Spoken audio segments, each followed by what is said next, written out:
Carl, I want to welcome you and also congratulate you. I had you as my Fighter of the Year for 2016. The victories over Quigg and Santa Cruz. You beat two guys who had a combined record of 63-0. It was a great year for me. I think that, starting off with a Quigg fight, that was a huge fight back home in the UK and Ireland. It was talked about for, it seemed like about 4 years. We filled the Manchester Arena where Quigg is from. The atmosphere was incredible. I'll never forget the atmosphere of that fight. The fight didn't live up to expectations. It was a bit of a dull affair. I feel like I won it in second gear, and then got into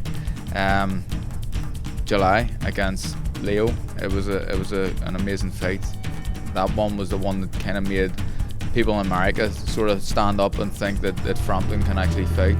Santa Cruz continues to lean forward, and it continues to pay dividends for Carl Frampton, although they both are scoring in this electrifying exchange.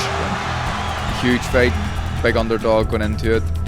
Again, I brought a lot of travelling support, and moving up the featherweight to beat a three-weight world champion.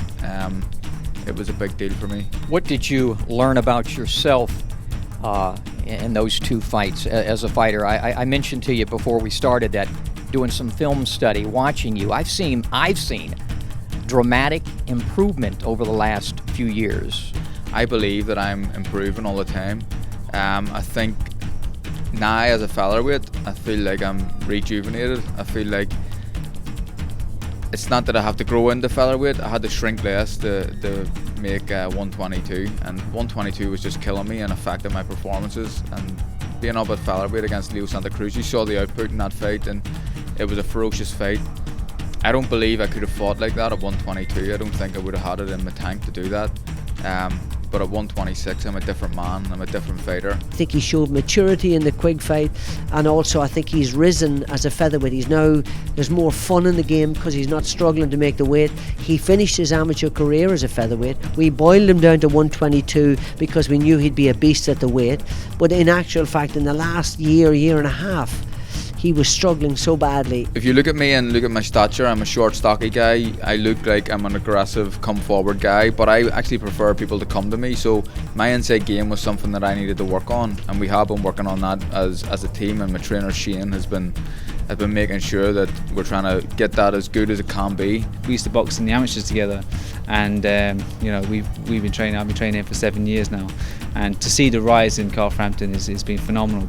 Talk about Papa Barry looking over your shoulder. When he won his world titles in front of 28 or 29,000 people, in front of 19.5 million people on television, that's experience that I could never buy. You can't do it. You have to do it and achieve that to be able to know it. He's better than most professors in strength and conditioning. He has incredible knowledge on nutrition, and he wouldn't have been able to get Frampton to 22 pounds and retain his strength without knowing what he does.